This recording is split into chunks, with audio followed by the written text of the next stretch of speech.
Inkbucket launched their brand new 2026 planners on Friday, 24th of October, and best you believe, I was ready at their website sharp at 7 p.m. We start off with the set of three, which is the hardbound planner and the desk calendar as well as the wall calendar. So now this is the launch day pricing. This entire set is available for 3698. This probably will not be available after the first 2 days. You also have the same set of three for the Viro planners, that is at 3999. Then the individual hardbound planners are available for 1899 and the Viro planners are available for 2199. Pretty decent price point actually for the amount of detailing and like artwork that goes into each of these. Now let's look at all the covers that are available for this year. You have this one beautiful floral pattern, and floral is a very key Inkbucket feature. You have another similar botanical design. You have this thing called Chronicles, which really looks like one of those vintage diaries. Then you have another flower arrangement kind of a thing. So florals are really strong this year. However, I think my favorite one would be the noir pattern, which really gives me like one of those old noir movie vibes. It's really good. And you have here the final design, which is the Cortona. Now this looks like one of those old countryside photos. This, all of it is like really beautiful, and you can see the hand paintedness coming out of it. I think I'm just going to take a look at the cover, which I think is my favorite this year. So let's take a deeper dive. It does come with a free sticker book, which is worth $5.99 with 12 sticker sheets, and the 100 GSM pages, 272, which would be kind of thick but not too bulky. There are definitely gold foil accents on the cover. You can see it with the 2026 planner and the rims on her binoculars. And it comes with two bookmarks, a back pocket. Comes in a keepsake box with a magnetic closure, which is something which I have been using as my planner boxes for years. In 2021 and 2022, I had like sworn by Inkbucket, and I loved all the stuff that she was making. So yeah, that was definitely my go-to. Let's look at what the spreads look like. Wow. First of all, let's take a minute to appreciate. Look at the gold detailing. It is beautiful and it's so elegant and classy. And this is what I mean by like I really love with these artwork, because you can see that she has like hand painted this, and you can see like all the markings and where the pen went in, where the pencil went in, how she has colored over it. Like it's so detailed and so beautiful, and kind of feels more personal than a stock printed photo.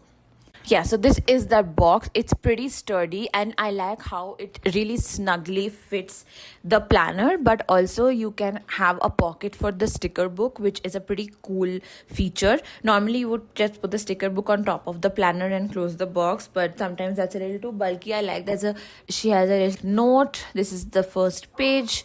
The collection this year is called Montage, Picturing Life in 2026.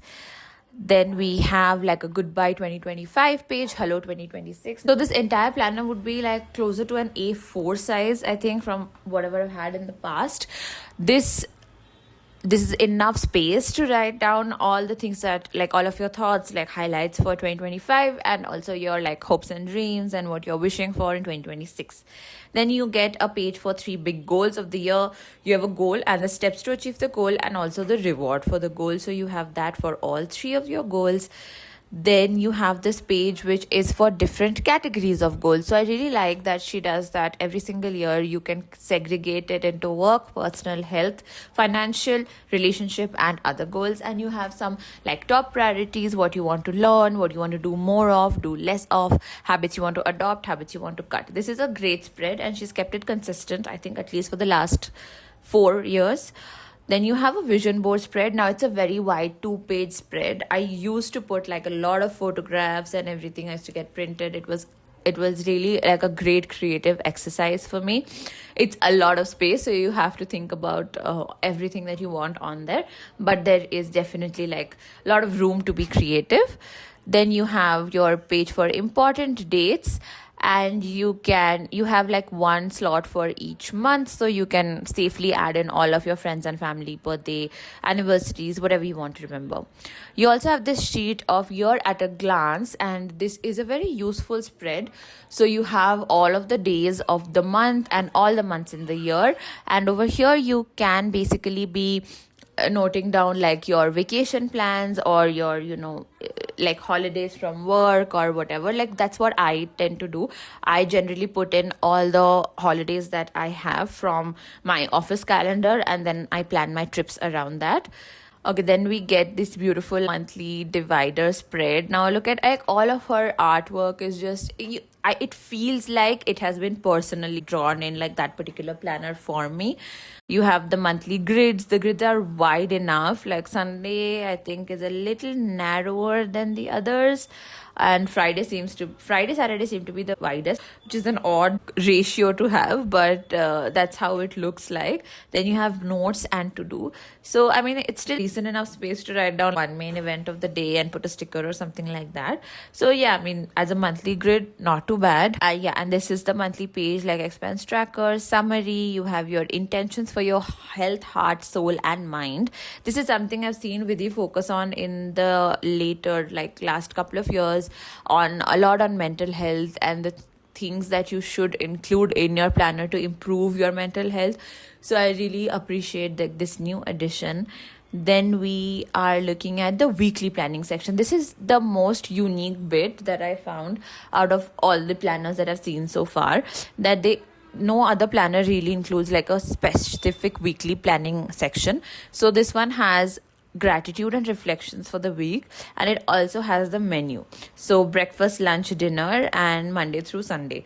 Again, I don't think like one line is enough for all the things that you eat in one meal, but it is a pretty handy thing, especially if you mostly eat the same thing throughout the week. Then like from Monday to Friday, at least you have a couple of lines to write the menu, so that's a good thing. I like this layout. I think at least the reflection and the gratitude thing is quite a new addition, and I would like to use this sort of a page. Then we come to the actual weekly planning pages. Now every day has about 10 lines, and then you have a dot grid on one side, so it kind of gives you structure and creativity together. You have a Monday through Sunday week. You also have priorities and notes for the week at the top. And I like this half and half layout. So 1 year I've used it as a work and personal division, and 1 year I've used it as less like a to do and stickers and illustration kind of a division. So it's really up to you, but I like this kind of a split. Then we go to our monthly reflection page, and here I have notes or brain dump or reflect, so just like whatever you want to write. Here you have highlights and accomplishments, and here you have your progress so far, resolution for the month. So I like that, every month you can kind of take a little bit of time and come back to this and think clearly what worked, what did not work. This is something that went well, this is something I want to change, and how far I have come. Like a good time to take a pause and really reflect. I have always loved Inkbucket reflection pages. They've really helped me stay grounded throughout the year actually. Again, some beautiful monthly dividers. They're just giving examples. At the end you have highlights of the year, and you have this little pocket for, I think, your stickers or anything you want to put. And these are the stickers which are included with the planner. So they do have like a lot of functional stickers, but even the functional stickers are kind of artsy. So I really like how this looks, especially the, like, see, if you want to say laundry day, but look at that, it's so cute. I like how the illustrations are. It's very, very aesthetic, very nice. And this is the sticker book. So we have some snippets from the sticker book, and that's the planner. I think it's a pretty good full feature planner. I'm not sure if this is what I will be using for this year, but I think it's great for beginners because it has all of the major spreads that you might need, and it is a good size, and it also has enough space to express yourself fully, and a lot of nice reflection pages and good prompts to just get you going on your planner journey. This launch day offer lasts only until today. So yeah, if this is the right planner for you, grab it right now. And stay tuned for more planner walkthroughs, and I will see you in the next one. Bye.